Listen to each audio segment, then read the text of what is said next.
එක්සත් ජාතීන්ගේ සංවිධානයේ මානුෂීය කටයුතු හා හදිසි ආධාර පිළිබඳ ලේකම් ජෝන් හොල්ම්ස් මහතා ශ්‍රී ලංකාවට පැමිණෙයි.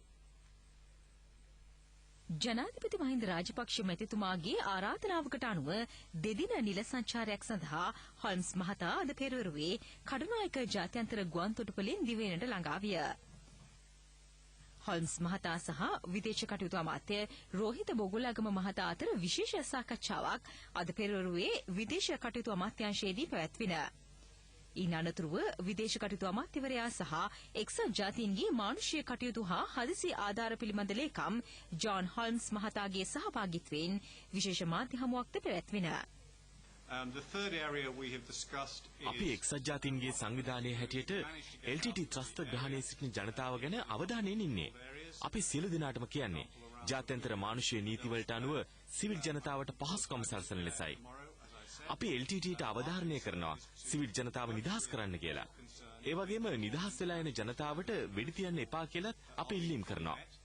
ජනතාවට අවශ්‍ය ආධාර ඇතුළු අනිකුත් අවශ්‍යතා ලබා දීම ගැන අපි අවධානය යොමු කරලා තියෙන්නේ.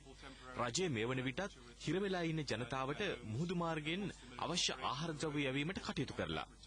රජයේ මේ වන විටත් එම ජනතාවට සහන සැලසීමටත් ඔවුන් පදිංචි කරවීමටත් ගෙන යන වැඩපිළිවෙලට එක්සත් ජාතීන්ගේ නියෝජිත ආයතනවල සහාය ලබා දෙනවා. යුද්ධය නිමවීමත් සමගම උතුරේ සංවර්ධනයට දායක වීමට එක්සත් ජාතීන්ගේ සංවිධානය සූදානම්.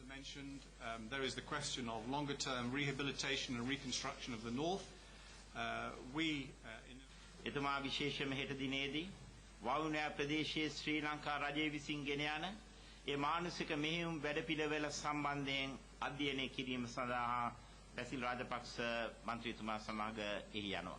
අද LTT සංවිධානයේ රඳවාගෙන සිටින විශාල වශයෙන් 70000ක් වගේ වෙන අපේ දමිළ සහෝදර ජනතාව ඔවුන්ගේ ඒ බල කඳවුරු වලින් නිදහස් කරගෙන අපගේ සාමාන්‍ය ජීවත් වෙන ප්‍රදේශ කරා වවුනියා ප්‍රදේශ කරා ගෙනීමේ කාර්යභාරය ඉෂ්ට කිරීමේදී විශේෂයෙන්ම එක්සත් ජාතීන්ගේ සංවිධානයේ සහයෝගය අපිට අවශ්‍ය වෙනවා.